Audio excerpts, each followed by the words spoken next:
Bien, continuamos. Riesgos según su naturaleza financiera.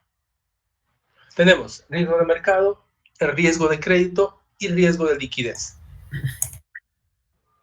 El riesgo de mercado tiene que ver con el riesgo sistémico, si se dan cuenta. Inflación, tasas de interés, tipos de cambio, cotización de acciones, etc. Entonces, este riesgo no lo podemos, hemos dicho, no podemos diversificar. Por ejemplo, si nos afecta la inflación, ¿qué podemos hacer? Tal vez nos podamos guarecer comprando monedas extranjeras, ¿no? Tipo de tasas de interés, subida del tipo de interés o tipos de cambio, etc. Luego, el riesgo de crédito y el riesgo de liquidez van agarrados de la mano. El riesgo de crédito, riesgo de plazo o vencimiento y riesgo de incumplimiento. Entonces, el riesgo de plazo o vencimiento es que no estés tú en la posibilidad de devolver el capital que te han prestado, más los intereses, ¿no? Entonces, ya no puedes devolver, entonces, ¿qué tendrías que hacer? Renegociar la deuda. Y si es que ya no puedes pagarla, ya es un riesgo de incumplimiento, ¿no? Simplemente no puedo pagar ahora ni nunca. Es más, si no fueron por un contrato, no te pago, le dices, ¿no? Como suele ocurrir en préstamos a nivel interpersonal, ¿no? Luego, riesgo de liquidez. Comportamiento de los flujos de caja, accesos a mercados de fondos y vencimiento de deudas. Hemos dicho que los flujos de caja van a tener un diverso comportamiento dependiendo del tipo de industria en el cual nos ubiquemos. Habrá algunas en las cuales los flujos de caja son predecibles, son constantes, ¿no? Sobre todo para aquellas empresas que se dedican a la venta de activos, por ejemplo, de bienes, de recursos naturales, o prestación de servicios como, por ejemplo, bienes básicos, ¿no? Luz, agua, telefonía, internet. Luego, acceso al mercado de fondos. Si tú no tienes un buen flujo de caja, si no tienes un buen desempeño, ¿no? En cuanto al cumplimiento de tus deudas, el acceso a mercados de fondos va a ser más restrictivo, ¿no? Vas a tener menos posibilidades de acceder a un crédito. Nadie le presta dinero a un mal pagador. Entonces siempre hay que procurar ser buen pagador para poder acceder a créditos. Obviamente el riesgo de liquidez también tiene que ver con el vencimiento de las deudas, que está asociado al riesgo de crédito. Si no tienes dinero para pagar deudas, ¿qué puedes hacer? Hemos dicho, refinanciar.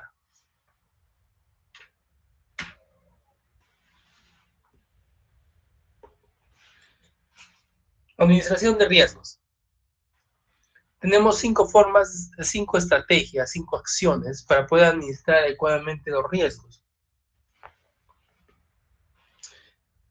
Llámese riesgos financieros e incluso cualquier riesgo que nosotros deseemos tomar el día a día, ¿no? Uno es evitar el riesgo. Se toma la determinación de no proceder a formalizar la operación que genere el riesgo. Eso es evitar el riesgo. ¿Sabes qué? No hago aquello que va a, digamos, a meditar que pueda haber riesgo para mi operación. Obviamente, esta es una medida, digamos, bastante extrema y que solo se debería de tomar en caso haya una duda bastante, digamos, una duda ya concreta respecto a la veracidad, a la posibilidad de tomar una acción determinada. Es que yo me han pedido prestado dinero un amigo, ¿no? Me pidió, digamos, 50,000 soles. Y yo le digo, es que ya te voy a prestar los 50,000 si es que siempre y cuando tú firmemos un contrato de mutuo dinerario, de préstamo, y adicional a ello me des una garantía, ya es una garantía material, que lo puede inscribir de repente en registros públicos. Y tu amigo se niega, ¿no? No, y te empieza a trabajar al sentimiento, ¿no? Somos amigos durante mucho tiempo, bla, bla, bla, bla, bla, bla. Ahí, por ejemplo, mejor evitas el riesgo y no le prestas, porque después ya no vas a volver a ver tu dinero. ¿De acuerdo? Ese es evitar el riesgo. O, ¿sabes qué? Tengo que ir de madrugada o de no, una hora hasta muy entrada la noche a un lugar, ¿no? Es que es peligroso. Es que mejor no voy mañana, ¿no? O no voy nunca. Entonces, evitas el riesgo. ¿De acuerdo? Luego, gestionar el riesgo. Se acepta el riesgo, pero se reduce a su mínimo nivel, optimizando la relación riesgo-rendimiento. Entonces, aquí tú tratas de buscar alguna forma, puede ser a través de un instrumento, de alguna acción, en la cual tú vas a gestionar el riesgo. Sabes que hay riesgo, pero estás minimizando su impacto, ¿no? Tratando de optimizar el beneficio que tú vas a obtener de tomar esa decisión. Volvemos al tema de préstamos. Si es que tú, en este caso, ¿cómo gestionas el riesgo? Efectivamente, haciendo firmar un contrato y viendo una aval. Entonces ahí has gestionado el riesgo de repente ante la posibilidad de que no te paguen. Absorber el riesgo. Cubrir con tus propios recursos el riesgo al cual se encuentra expuesto la empresa. En este caso, va a haber ocasiones específicas en las cuales la empresa va a tener que absorber ese riesgo. Va a tener que hacer frente a ese riesgo. Por ejemplo, en caso de demandas laborales, en caso de demandas por parte de clientes que no estén satisfechos con el producto o se sientan estafados, ¿no? Te van a demandar, tú tienes que tener digamos, un ahorro, tienes que tener para poder absorber ese riesgo, pagar las indemnizaciones, etcétera, que multas que van a venir como consecuencia de, digamos, no actuar adecuadamente o de repente no haber tomado las previsiones en cada caso específico. Luego, transferir el riesgo. Trasladar a un tercero el riesgo al que está expuesta la empresa, ya sea vendiendo la posición o adquiriendo una póliza de seguros. ¿Sí? La mejor manera de transferir riesgo es adquiriendo pólizas de seguros, ¿no? Obviamente no, eso no va a mitigar el impacto que vas a tener, ¿no? Porque la vas a recibir, pero tienes una espalda financiera ya que te va a cubrir los daños que pueda ocasionar algún hecho fortuito. Para eso hay seguros de toda clase, hay seguros de vida, seguros contra accidentes de trabajo, seguros de inmuebles, seguros de maquinaria, seguros de vehículos, etc. ¿De acuerdo? ¿Dudas, señores?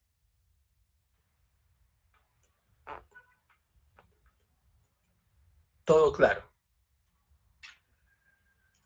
Todo claro.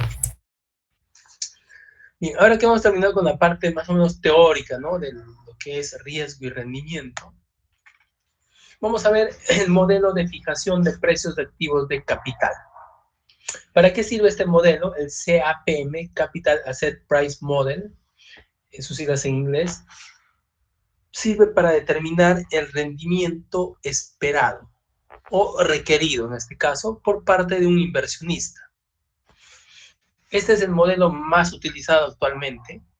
Te permite poner algunas variables dentro de la ecuación que en cierta forma garantizan que estás tomando en cuenta, digamos, todos los factores que van a afectar a tu rendimiento o el rendimiento que tú estás esperando.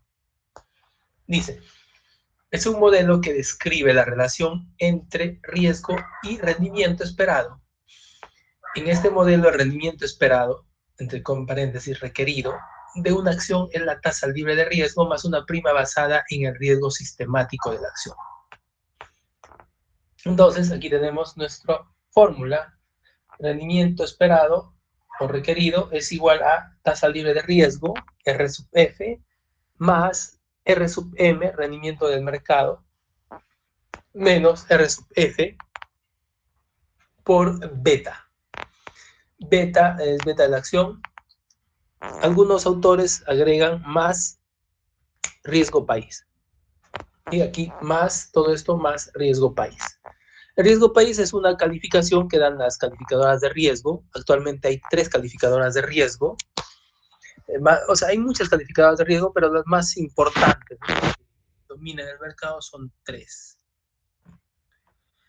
Supongo que habrán oído hablar ustedes de esas calificadoras de riesgo,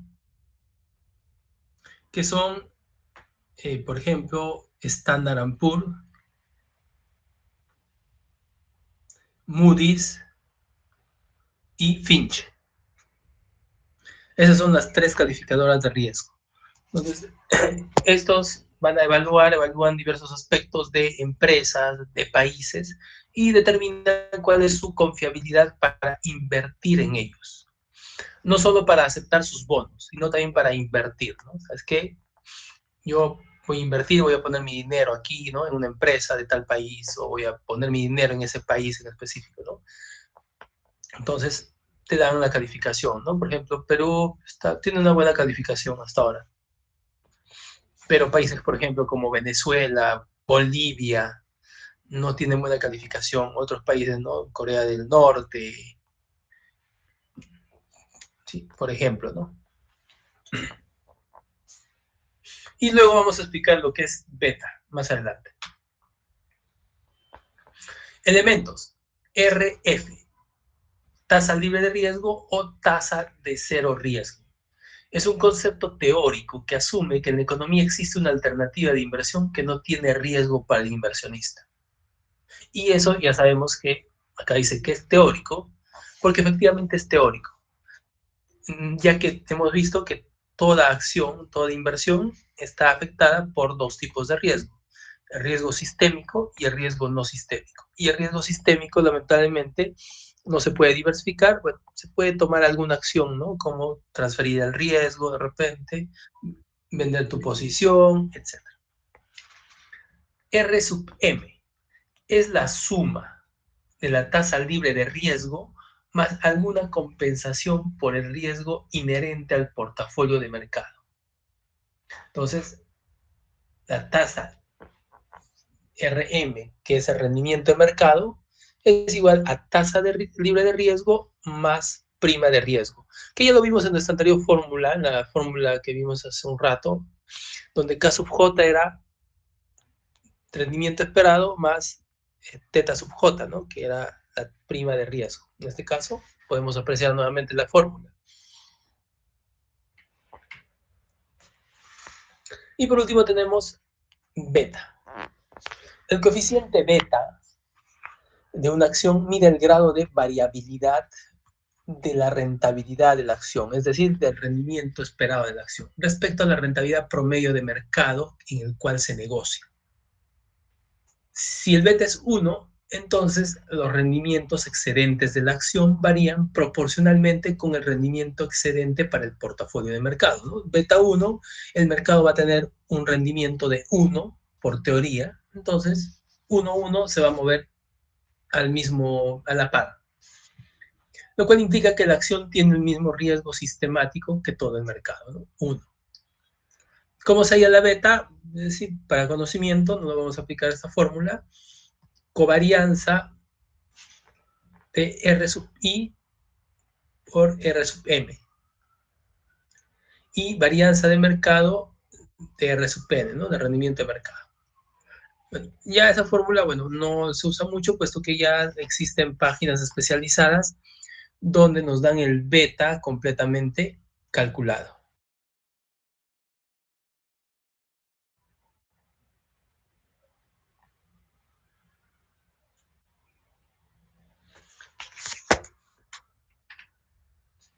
Aquí tenemos una gráfica en la cual tenemos a beta. Tenemos el beta igual a 1, es indiferente, ¿no? Puesto que se va a mover a la par del movimiento de mercado. Pero si tu beta es mayor a 1, se dice beta agresivo. ¿Por qué? Porque si el mercado, tu beta mayor a 1, 1.1. Si el mercado se mueve un punto, tú te vas a mover 1.1. ¿De acuerdo? Por eso se llama agresivo. Porque ante un movimiento del mercado, tú vas a amplificar un poco ese efecto. Y luego el beta menor a 1, que se llama beta defensivo. ¿Por qué? Porque minimiza en cierta medida el impacto de los movimientos del mercado, la fluctuación del mercado. Si tienes un beta de 0.9 y el mercado se mueve un punto, tú no te vas a mover un punto, te vas a mover 0.9. ¿De acuerdo? ¿Qué conviene? Dependiendo, pues, dependiendo de dónde lo mires, ¿no? Si es que estás en un mercado muy fluctuante, fluctuante, digamos, a la baja, te conviene un beta defensivo menor a 1. Si estás en un mercado fluctuante al alza, te conviene un beta agresivo, ¿no? ¿Para qué? Para que tengas mayor valor tus acciones, por ejemplo.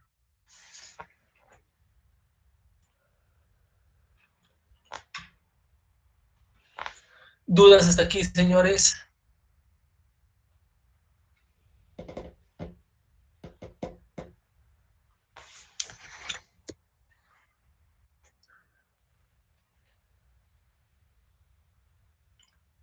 Bien, vamos a desarrollar algunos ejercicios.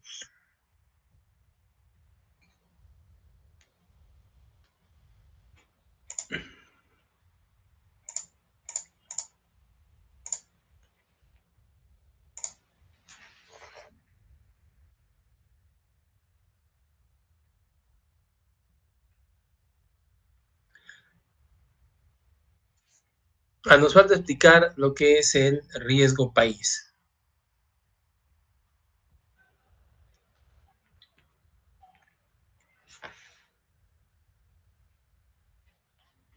El riesgo país, según teoría, está relacionado a que eventualmente un gobierno, un Estado, esté en la imposibilidad de cumplir con sus obligaciones.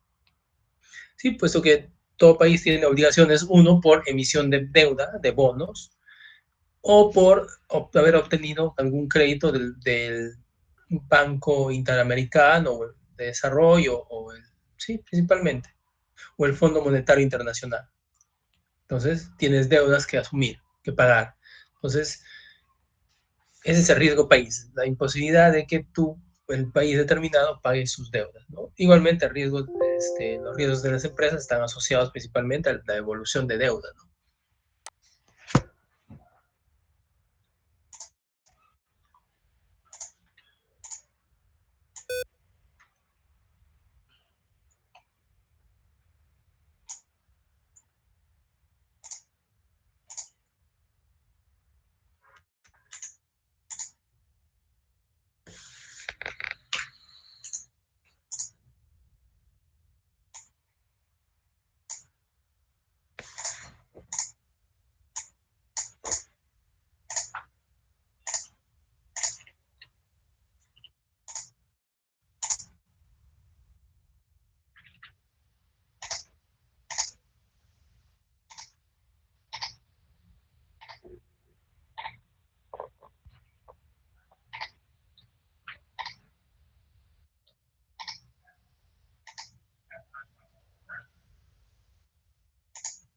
Estoy compartiendo pantalla, tenemos el ejercicio número 1.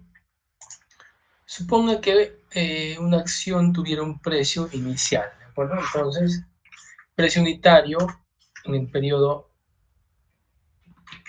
T-1 va a ser 92.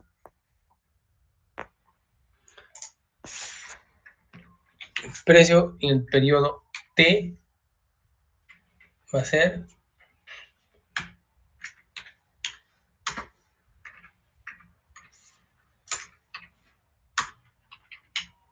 104.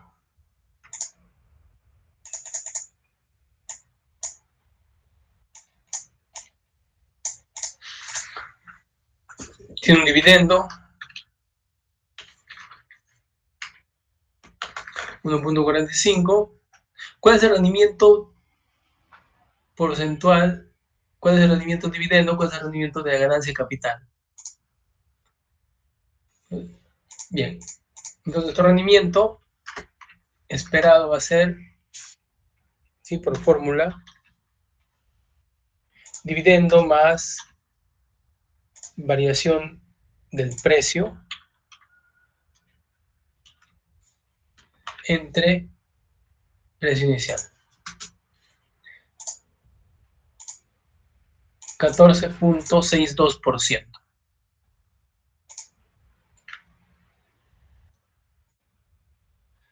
¿Cuál es el rendimiento del dividendo?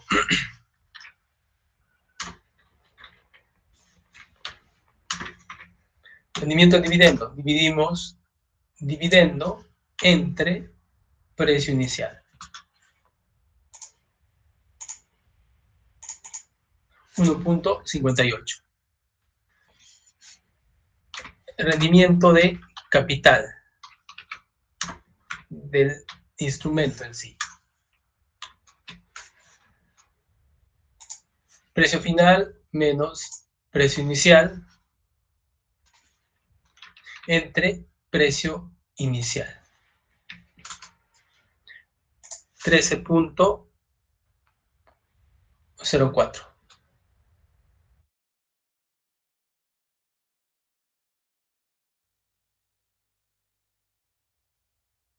Si sumamos, 14.62. Luego nos dicen, resuelva nuevamente el ejemplo 1 suponiendo que el precio final de la acción es 86.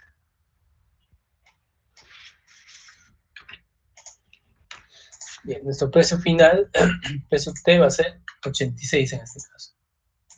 Entonces,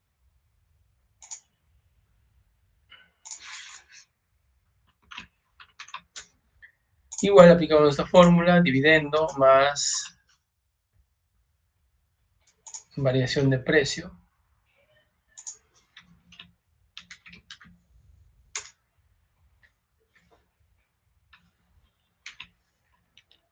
entre precio inicial.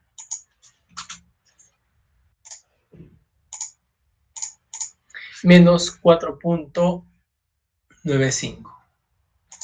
Rendimiento en dividendo va a ser lo mismo, ¿no? Va a ser 1.58. Rendimiento de capital.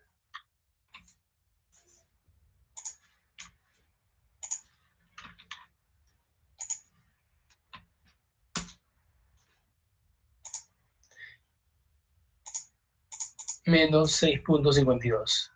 Sumando 4.95 negativo. ¿Correcto? ¿Alguna duda?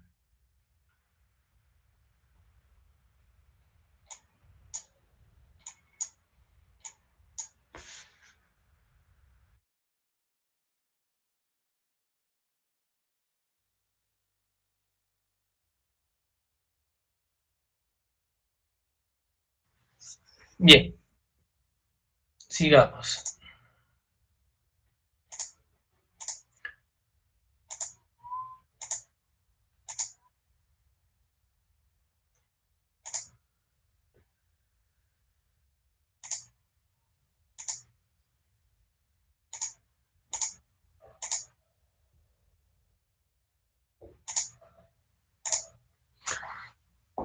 La tercera no vamos a resolverla, ¿de acuerdo? Porque es teoría de bonos, no vamos a ver teoría de bonos. La cuarta es algo de estadística, entonces creo que tampoco vamos a resolverla. La quinta tampoco. Si ustedes desean resolver estos ejercicios, bueno, lo pueden hacer, revisan un poco ya el tema de estadística y lo resuelven, ¿no?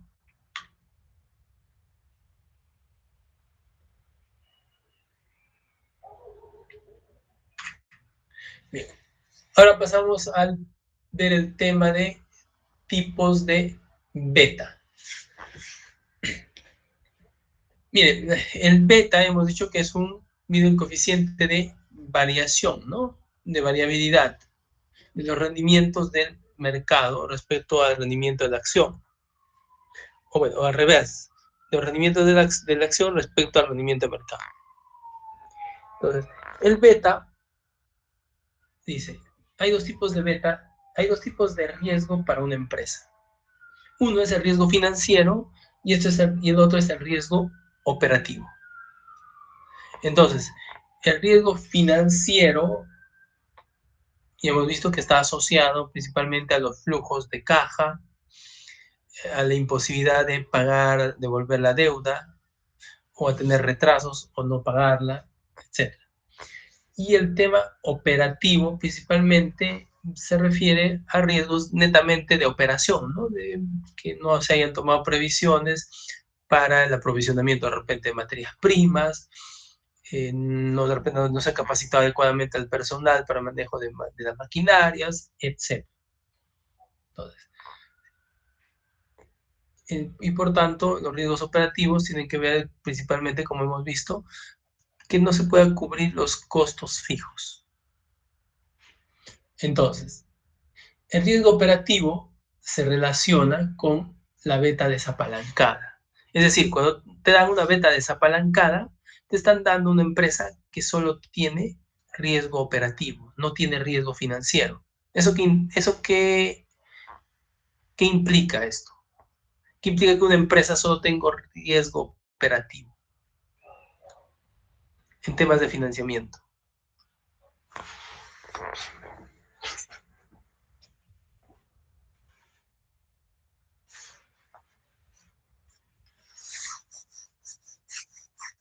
¿Alguien por ahí?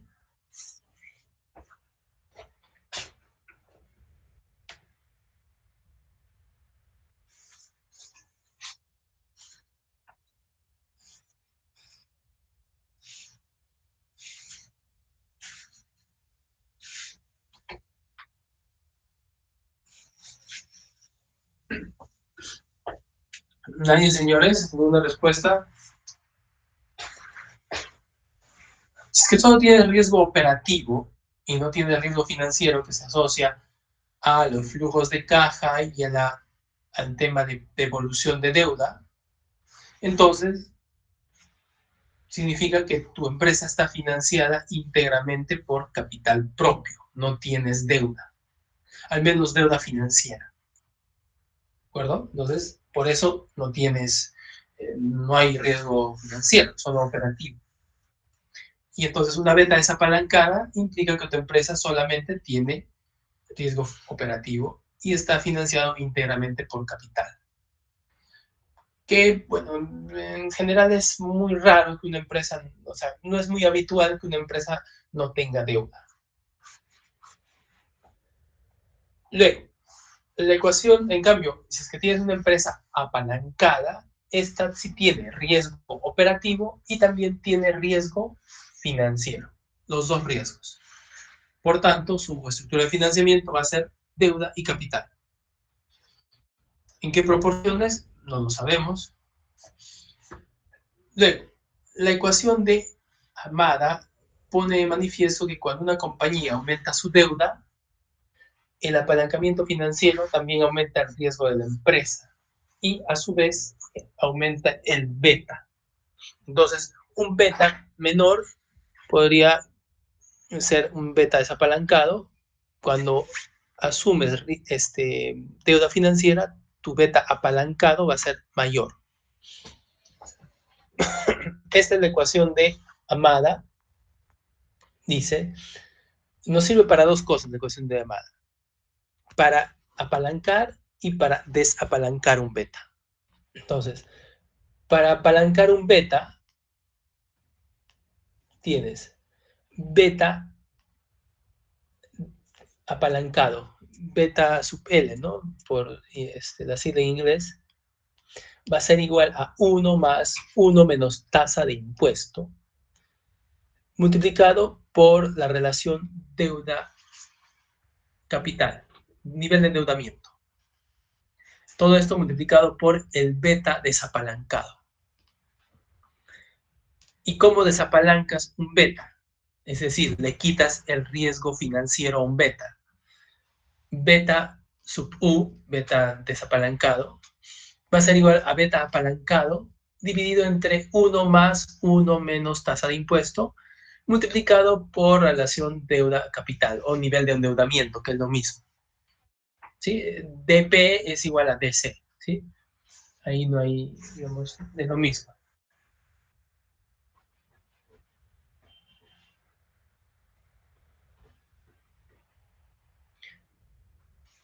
¿Dudas, señores?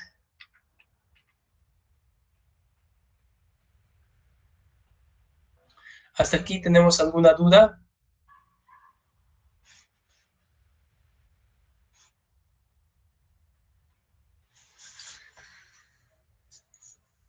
Bien, ¿de dónde obtengo yo los betas? Vamos a mostrar de dónde obtenemos los betas.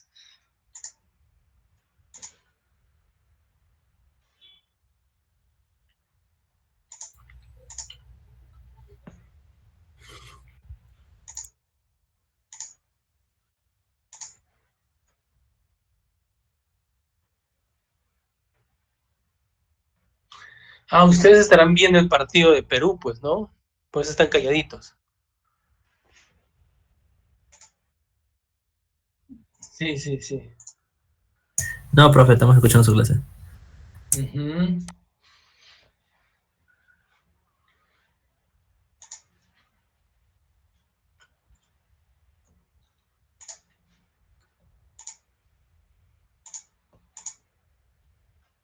Bien, voy a compartir.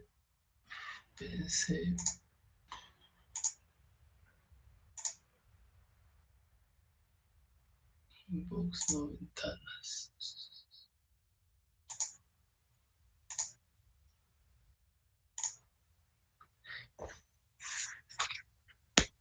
Bien, estoy compartiendo el buscador de Google. Y vamos a ver de dónde sacamos los betas, ¿de acuerdo? Ponemos el buscador en Damodaran y aquí nos sale, ¿no?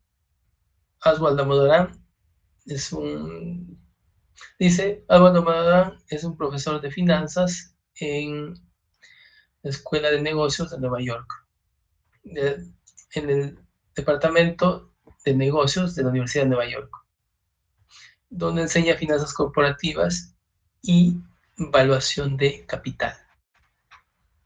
Bien. Ingresamos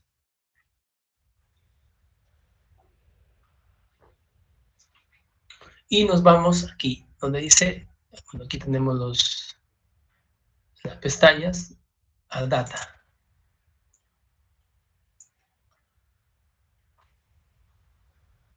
En data ingresamos a current data.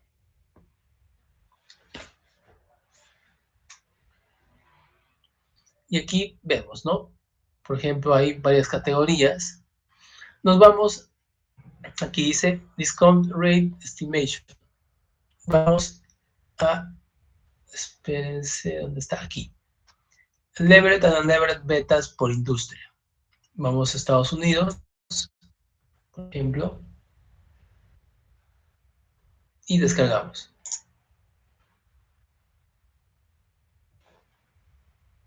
Ahora voy a abrir lo que nos ha descargado. Un momento.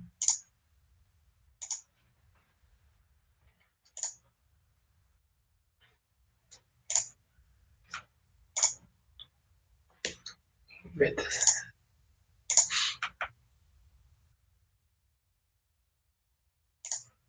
Bien, aquí está, ¿no? Aquí está, en este caso nos muestra, bueno, voy a ocultar esto de aquí. Nos muestra los betas por industria, ¿no? Por ejemplo, tenemos publicidad, defensa aeroespacial, transporte aéreo, etcétera, ¿no? Entonces nos muestra número de firmas, cuántas empresas hay, el beta de cada una de ellas, el ratio deuda capital, aquí tenemos ratio deuda capital, el ratio de, en este caso, ratio de impuesto, y también nos da el beta desapalancado y beta apalancado. Ahí ya nos da ambos betas. Beta desapalancado, leverage, y beta apalancado.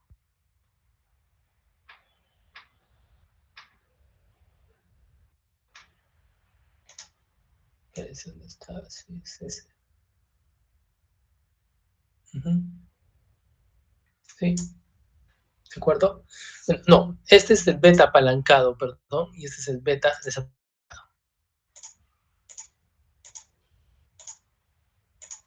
Beta apalancado, beta desapalancado. Si se dan cuenta, el beta apalancado es mayor siempre que el beta desapalancado, ¿no? ¿Por qué? Porque el beta apalancado incluye riesgo financiero y operativo, es decir, deuda y capital, en cambio el beta desapalancado solo capital. Entonces de aquí podemos sacar lo que son los betas de diferentes industrias.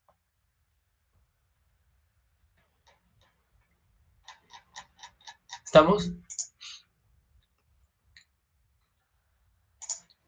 Dejo de compartir.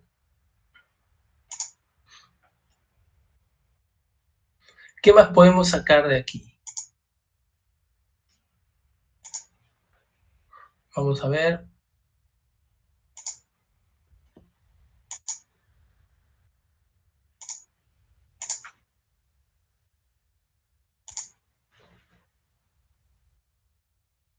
Bien, ¿qué más podemos sacar? Podemos sacar aquí, igualmente en Discount Rate Estimation, tenemos retornos históricos de los instrumentos, de las acciones, bonos, bills y deuda de los Estados Unidos.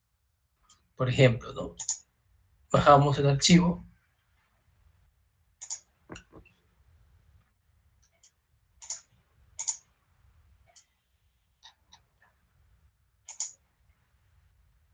¿Qué fue color? Dios mío.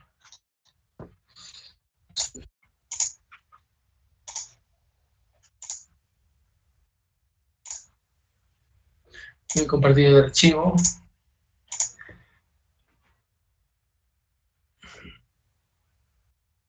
Bienvenida con ese color, ¿eh? Ya, por ejemplo, aquí tenemos esto, vamos a...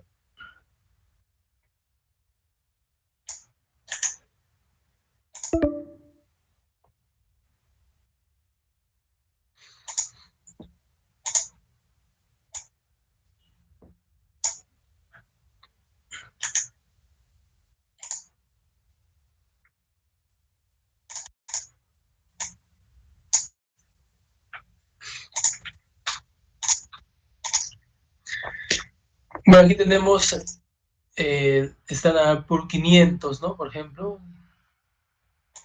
los bonos, los T-bills a 3 meses de vencimiento, los T-bonds a 10 años, bonos corporativos, deuda de Estados Unidos, principalmente. Entonces, aquí tenemos todos esos datos, ¿no? Tenemos los rendimientos históricos en porcentaje. Vamos a inmovilizar esto.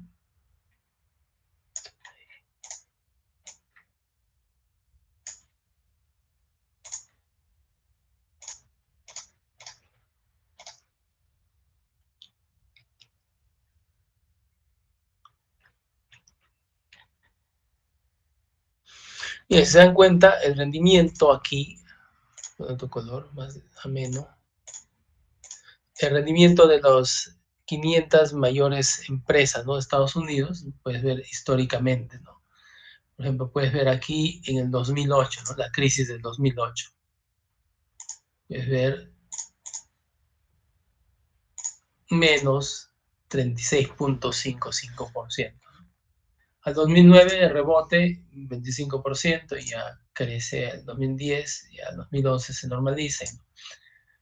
Otra crisis en 2018 y del 2020 aún no hubo crisis a pesar de la pandemia, se materializó un poco ya el 2022, ¿no?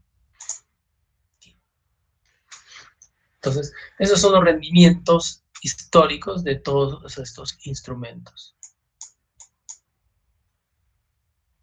Por ejemplo, aquí tenemos promedio aritmético de cada uno de esos instrumentos entre, por ejemplo, 1928 hasta 2023, ¿no? ¿Cuál es el promedio de rendimiento? Totalizando todo. Digo, tomando una porción de 1974 a 2023 también, y de 2014 a 2023, ¿no? Como se pueden dar cuenta, tomando un periodo más pequeño, entre 2014 y 2023, prácticamente 10 años, los rendimientos, bueno, al menos de los SP500 se mantiene, pero de los bonos a 3 meses de corto plazo y de los bonos de 10 años, sí cae, ¿no? Cae bastante, a 1.28, 1.81. Y el promedio geométrico, bueno, también tenemos más o menos las mismas estimaciones. ¿De acuerdo?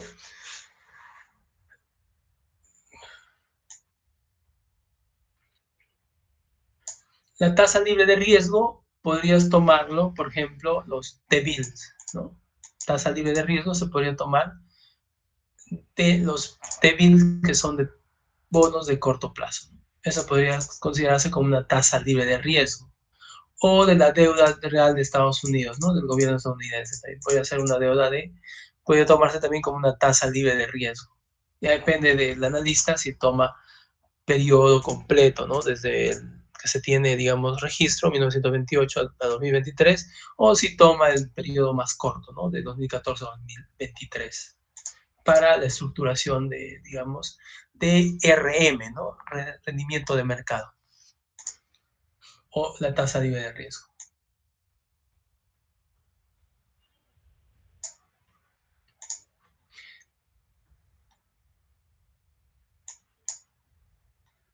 Bien, dejo de compartir.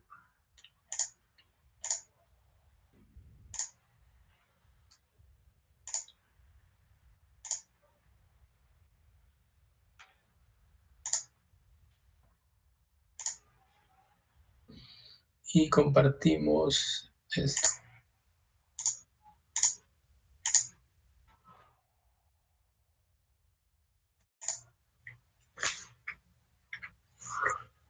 Bien, vamos a empezar a resolver un ejercicio al menos y ya cumplimos con esta sesión, ¿de acuerdo? Dice, suponga que el rendimiento esperado sobre los valores del tesoro, hemos visto que los valores del tesoro son tasa libre de riesgo, por teoría, es de 6.5, el rendimiento esperado del portafolio de mercado es de 12%, y la beta de Savance Corporation es 1.20. La beta indica que Savance tiene mayor riesgo sistemático que la acción típica. El riesgo de la acción típica, que es, digamos, el riesgo de mercado, es 1, ¿correcto? Entonces, hay el rendimiento esperado de Savance. Vamos a Excel.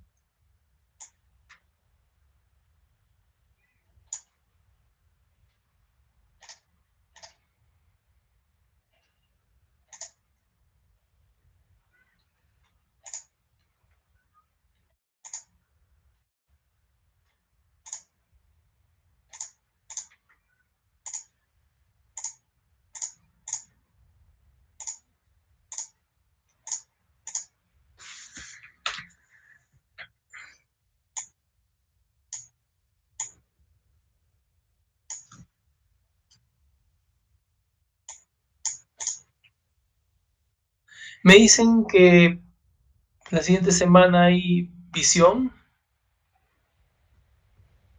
jueves y viernes. Ah, sí, profe. El Ay, no me 17. querían decir, ¿no? No me querían decir ahí. De razón estaban diciendo, profesor, el viernes el examen, ahí me iba a patear hasta la siguiente semana todavía. Mala idea de Gala, ¿eh?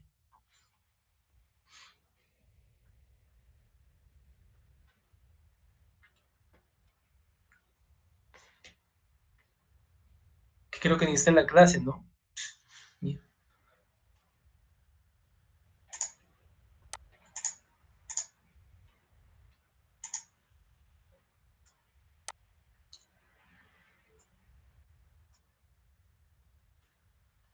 Claro, no hay mi Excel.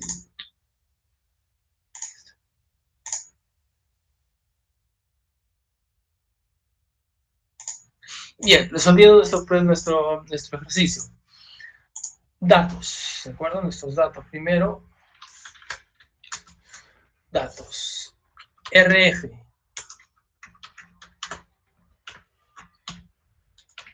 6.5%. 6.5. Luego, rendimiento de mercado, RM, 12%. Beta, 1.25. Hay el rendimiento esperado de la empresa, ¿no? Es avance. Rendimiento esperado. Va a ser igual. Tasa libre de riesgo, 0.065. Más RM menos rendimiento de mercado menos tasa libre de riesgo, 0.065. Perdón. 0.12 menos 0.065. Multiplicado por el beta, por 1.25. Si hubiese riesgo país, se suma más riesgo país, ¿no? Obviamente cierras paréntesis y pones más riesgo país aquí. Más riesgo país, si hubiese. Rendimiento esperado. Bien, vamos.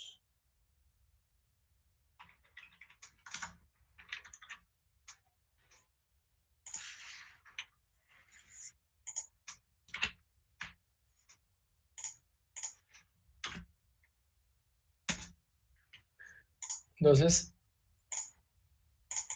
mi rendimiento esperado es de 13.38. ¿Dudas?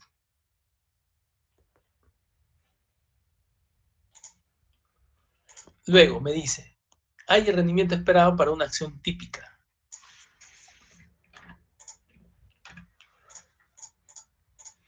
Una acción típica.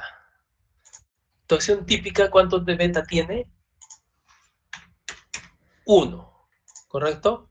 Esa va a ser la acción típica. Digamos, el beta de una acción típica es de 1. Entonces, operativizamos.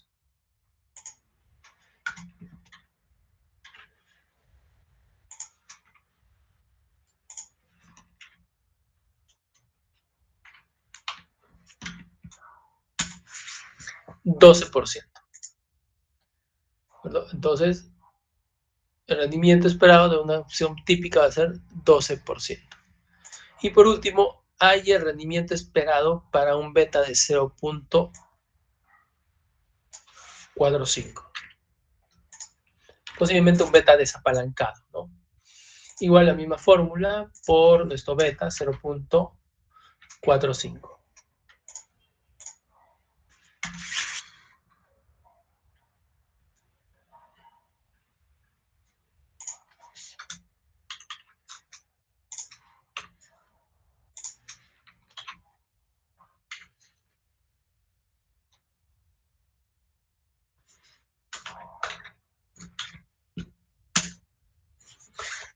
$8.98.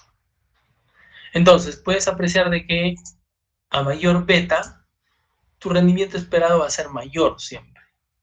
Beta 1.25, 13.38. Beta de 1, 12. Beta de 0.45, 9%. Entonces, a mayor beta, tu rendimiento esperado va a ser mayor. Mayor riesgo, vas a requerir mayor rendimiento. ¿Está correcto todo esto? ¿Alguna duda, señores? Todo claro, profe. Listo, prepárense para su examen, su PC2, por favor. O piensen si les conviene la nota de 12. Exacto. Profe, una consulta, nos va a pasar ese archivo Excel, ¿verdad? Bueno, sí, lo voy a guardar y lo voy a pasar a su delegada. Ya, vale. Gracias, profe. Profe, ¿Listo? sobre 2, ¿no? Era 13 la nota, profe. No, ya he cambiado de opinión y ya se ha reducido a 12.